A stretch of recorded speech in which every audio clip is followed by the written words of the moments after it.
বাংলাদেশে কিভাবে মানবাধিকারের লঙ্ঘন হয় এটা ব্রিটেনের মতো দেশ দেখা যায়। জি, তো আমি যেটা বলতে চাচ্ছি যে বাংলাদেশে আজকে এই জামাত ইসলামের মতো একটি দলকে নিয়ে যেভাবে বর্তমান সরকার যেভাবে ষড়যন্ত্র শুরু করেছে যে একটা যাতে বিরোধী দল বাংলাদেশে না থাকে, সেটাই আসলে উদ্দেশ্য মনে হইতেছে।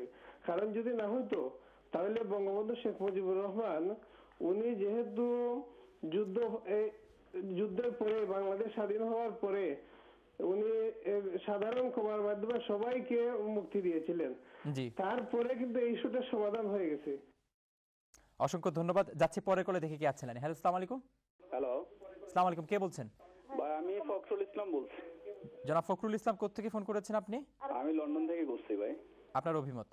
ভাই আমার অভিমতটা হচ্ছে আসলে আওয়ামী লীগ প্রথমে বলছে যে যুদ্ধ অপরাধের বিচার করবে এবং এটা তাদের নির্বাচনী ম্যান্ডেট, তথাকথিত নির্বাচনী ম্যান্ডেট ছিল যে যুদ্ধ অপরাধের বিচার করবে। তথাকথিত কেন? তথাকথিত এর কারণ এই অভিমতটা আমি পরে দিচ্ছি, আমি আমার প্রশ্নটা করে নিই খুব সংক্ষেপে। যেহেতু যুদ্ধ অপরাধের বিচার করবে, কিন্তু পরবর্তীতে গত আমরা 2 সপ্তাহ ধরে দেখতেছি যে ওখান থেকে আওয়ামী লীগ টোটালি ফিরে আসছে যে মানবতা বিরোধী অপরাধের বিচার করবে। আমি আওয়ামী লীগ আইনজীবী পরিষদের যিনি আসছে ওনার কাছে আমার সুস্পষ্ট একটা প্রশ্ন যে যদি মানবতা বিরোধী কাজের যদি বিচার হয় তাইলে রক্ষী বাহিনীর হাতে যে 30,000 মানুষ নিহত হয়েছে সেটা অবশ্যই মানবতা বিরোধী এবং আমরা স্বাভাবিকভাবেই বুঝি যে এটা মানবতা বিরোধী। তাহলে ওনারা এই মানবতা বিরোধী অপরাধগুলোর বিচারও কেন আনতেছেন না এবং এই বিচারগুলো কি হবে, এটা আমার প্রশ্ন ওনার কাছে। অসংখ্য ধন্যবাদ। আপনার আর তথাকথিত আপনি কেন বললেন?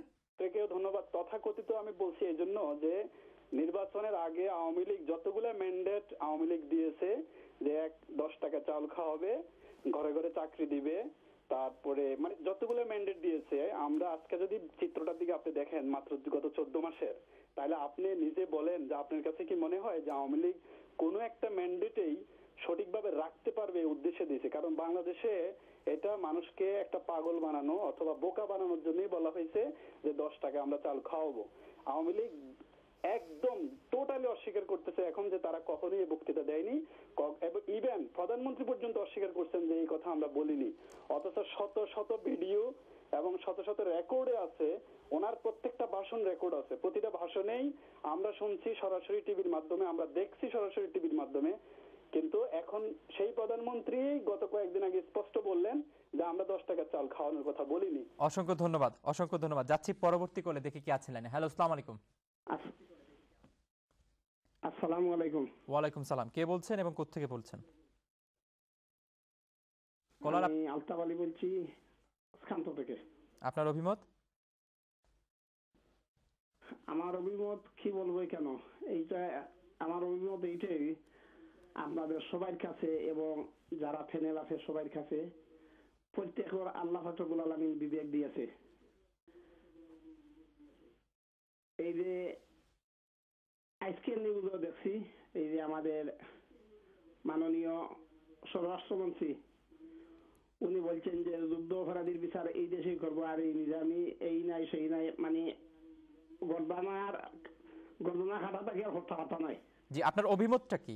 অভিমতটা হইলো যে এই দেশে যদি যুদ্ধ অপরাধী থাকে তাহলে তো এইটা সবাই দেখতেছে, সবাই হক্কল পায়, পরিষ্কার হয়ে আসছে। যুদ্ধ অপরাধী থাকলে তো আওয়ামী লীগ।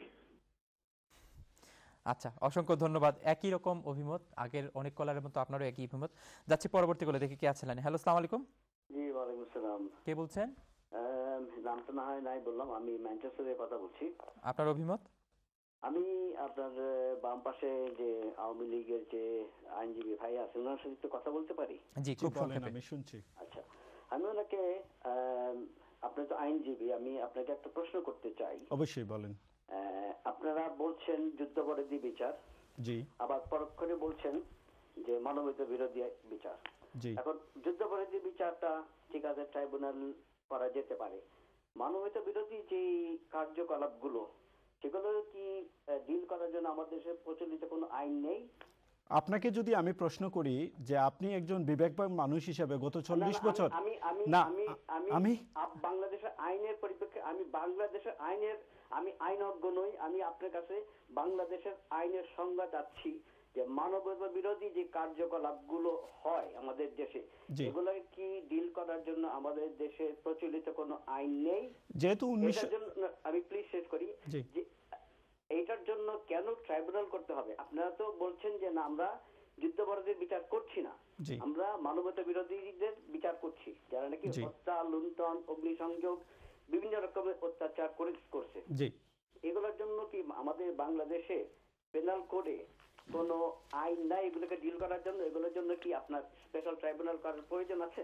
জি, আমি আপনার উত্তরে আমি বলছি, আপনি গত 40 বছর কিন্তু এই প্রশ্নটা আপনি আমার কথা কিন্তু শেষ হয় না, আপনার কথা কিন্তু আমি শুনেছি, আমার উত্তরটা কিন্তু আপনাকে শুনতে হবে। আচ্ছা বলেন। আপনারা যারা বা আপনি যে এই মানবতা বিরোধী অপরাধের জন্য প্রচলিত কোর্টে কেন বিচার করা যায় না, কেন ট্রাইব্যুনাল হলো, এই কথাটা আমি যদি বলি, আপনারা অত্যন্ত পরিকল্পিতভাবে এই প্রশ্নটি তুলেছেন যাতে যুদ্ধাপরাধের বিচারটা প্রশ্নবিদ্ধ হয়।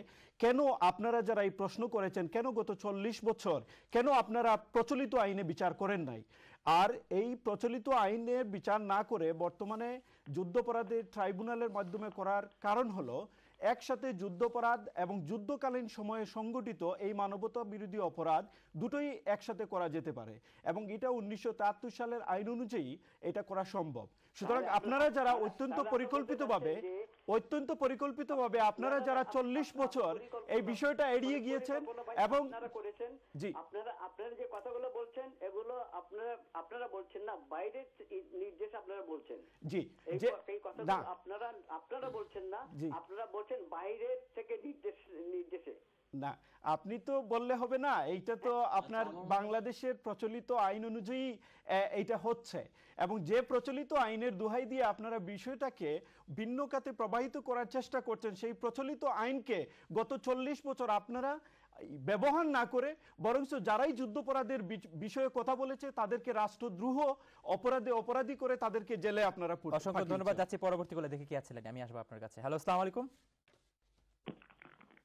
হ্যালো, আসসালামু আলাইকুম। ওয়ালাইকুম সালাম। কে বলছেন এবং কোথা থেকে বলছেন? জি, আমি লন্ডন থেকে বলতেছি। আপনার নাম? আমার নাম রহমান। জি জনাব রহমান, আপনার অভিমত? যে আমার ওই অভিমতটা হলো এটা যে প্রথম এই যে আওয়ামী লীগের যে ভাই বলছেন জি, যে 14 কোটি মানুষ ওইটা চায়, মানে যাদের কি বলে যুদ্ধবদ্ধের বিচার চায়। জি, আর কোয়েশ্চনটা হলো উনি 14 কোটি, উনি একজন ব্যারিস্টার মানুষ, আমার মনে হয় উনি স্ট্যাটিস্টিক কথা বলা দরকার। প্রথম কথা হলো জামাত ইসলামী বিএনপি বাংলাদেশের মানুষ 14 কোটি। বিএনপি আজকের নিউজে দেখলাম যে এই যুদ্ধবদ্ধের বিচারের যে বর্তমান যে প্রক্রিয়া এটা বিরোধিতা করছে। বিএনপি 33% ভোট পাইছে, জামাত ইসলামী 6% ভোট পাইছে। তাহলে দেখা গেল এখান থেকে 40% ভোট বাদ পড়ে গেছে। আপনি এখানে একটু থামুন, এই প্রশ্নের উত্তর আপনি কি বলবেন? আপনি কিন্তু এই জিনিসটা বলেন নাই যে বিএনপি কিন্তু যুদ্ধাপরাধের বিচার চায় না, এটা কিন্তু কখনোই বলে নাই। বিএনপি বলেছে না না না, আমার কথা শেষ করেন। আপনি জামাতে ইসলামের মধ্যেও কিন্তু অনেক মানুষ আছে এবং মেজরিটি সংখ্যক আছে যারা মুক্তিযুদ্ধের পরে জন্মগ্রহণ করেছে, এবং আমি বিশ্বাস করি আমার বন্ধু ব্যারিস্টার নজরুল ইসলাম উনি কিন্তু যুদ্ধাপরাধী না, উনি রাজাকার না, কিন্তু উনি 1971-এর সময় উনি সেই সময় এই কার্যক্রম করার উনার বুকে হাত দিয়ে উনি বলতে পারেন উনি যুদ্ধাপরাধের বিচার চান কিনা। আমি মনে করি উনি যুদ্ধাপরাধের বিচার চান, এবং আমি যেটা বলেছি বাংলাদেশের যুদ্ধাপরাধী পরে বাকি সব মানুষই যুদ্ধাপরাধের বিচার চায়। এখন প্রশ্ন হলো কিভাবে হবে, প্রক্রিয়াগত কারণে হয়তো বিএনপি এর বিরোধিতা করতে পারে।